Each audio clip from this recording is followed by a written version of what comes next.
Anders Gustaffson. In Zebra Technologies' third quarter earnings report, you beat the street by 16 cents. You're in $1.39 after charges and one-time items. Tell me how you did it. We had a very good quarter. Our revenue was strong. Actually $919 million if you exclude purchase accounting activities. So we were slightly ahead of consensus there also. We had good growth in 3 of our largest regions. So North America was up healthily, Asia Pac was up 23%, and Europe was strong. Latin America was a bit weak, driven by macroeconomic and currency-related issues there. But we saw great growth in retail and transportation logistics and healthcare, I'd say. Those are the 3 top markets. E-commerce is driving a lot of business for us, and that's also then translated into transportation and logistics business too. All right, well, that $919 million for the quarter is 3 times the revenue of last year. That's because of the Motorola Solutions acquisition. Can you talk about the integration in the past year? The integration has gone very well. We have been able to get the teams well together. Our top priority was to make sure we got the business back to growth. We've had 8% growth for the combined business year to date. So we're very pleased with that on a constant currency basis. Won some nice new large deals. Our Android business, so the Android operating system for our mobile computers, is up 170% year to date. China, which has been a bit more challenged last year, has been growing 60% this year. So the growth side has been very strong. Execution has been good. We have a big complex integration activity, but we have been able to improve the service we provide our customers. So our services performance has been better. We've been able to extract a lot of synergies out of the business. And lastly, I'd say we're looking also at the transformation of the culture side.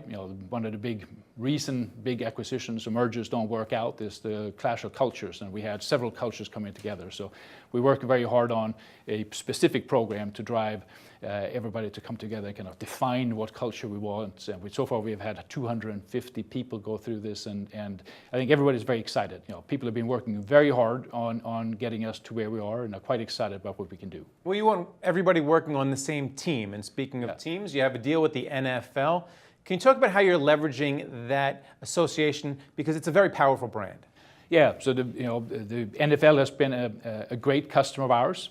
They use us now for all games, and also installed our solutions in both Wembley and in the Aloha Stadium in Hawaii for the Pro Bowl.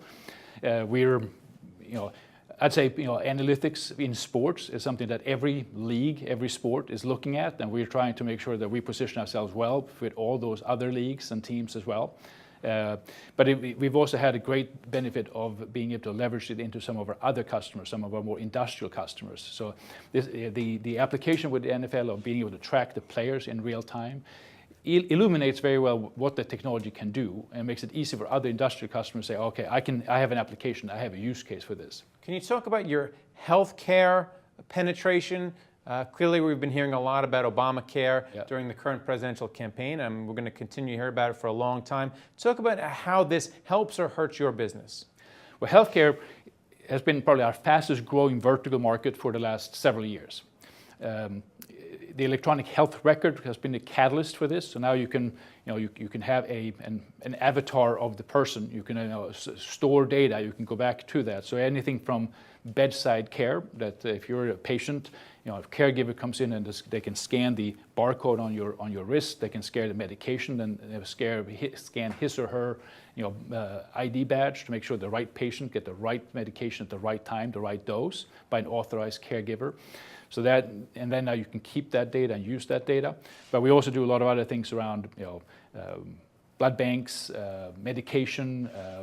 One of the more recent one is to put a Bluetooth tag on wristbands of heart attack patients when they get into an ambulance, and track the time it takes from basically having an incident until they get care. And then finally, 'tis the season for scanning. We're in the run-up towards Christmas, so there's going to be a lot of scanning on store shelves going on. Talk about what you see as the retail season from someone who provides the technology to retailers. Yeah, we think that there's going to be a lot of new technology in retail this year. People have been rolling out for some time.